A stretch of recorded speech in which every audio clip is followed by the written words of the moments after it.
Supreme court के committee आई थी, उसके बाद उन्होंने कुछ निर्देश दिए। इस निर्देश के अनुपालन में हम कुछ कर रहे हैं।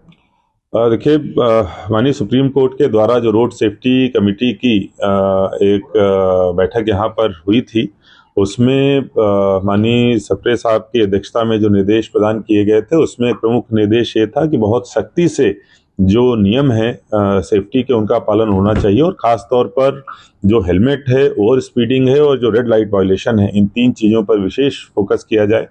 विगत दिवस में जो माननीय उच्च न्यायालय के द्वारा भी इस प्रकार से जो पिटीशन है, जिसमें पर्सनल अपीयरेंस हम लोगों की लगी थी, उसमें इसी प्रकार के निर्देश प्रदान किए गए थे।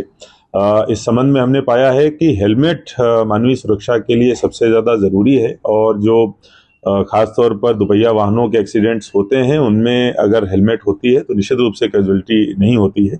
इसको दृष्टिगत रखते हुए एक हमने प्रतिबंधात्मक आदेश आज जारी किया है कि आगामी 1 तारीख से 1 अगस्त से इंदौर जिले के किसी भी पेट्रोल पंप पर जब तक दुपहिया वाहन के पास में, जो चालक के पास में हेलमेट नहीं होगा, तब तक उसको पेट्रोल नहीं दिया जाएगा। ये 2 दिन बाद में व्यवस्था लागू होगी। कल सभी पेट्रोल पंप के जो संचालक हैं, उनको बुलाकर एडीएम और फूड ऑफिसर के द्वारा इस संबंध में अवगत भी कराया जाएगा।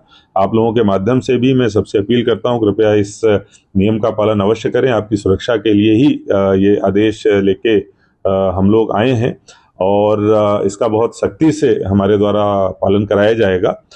2 दिन हम लोग इस संबंध में पर्याप्त प्रचार प्रसार करेंगे और 1 तारीख से इसको सख्ती से लागू करेंगे। लेकिन इसमें ऐसा होता है कि मान लीजिए मेरे पास हेलमेट है, मेरे पीछे वाले बाइक वाहन चालक के पास नहीं है, तो मुझसे उधार लेकर वो जो है वो पेट्रोल भराने चला जाता है। इस तरह की व्यवस्था पेट्रोल पंप वाले भी करते हैं कि एक हेलमेट वहां रख देते हैं, वो आप यूज कर। देखिए, निश्चित रूप से इस प्रकार की चीजें रहेंगी, लेकिन आजकल सर्विलेंस और सीसीटीवी के माध्यम से सभी पेट्रोल पंप की मॉनिटरिंग बहुत अच्छे तरीके से की जा सकती है।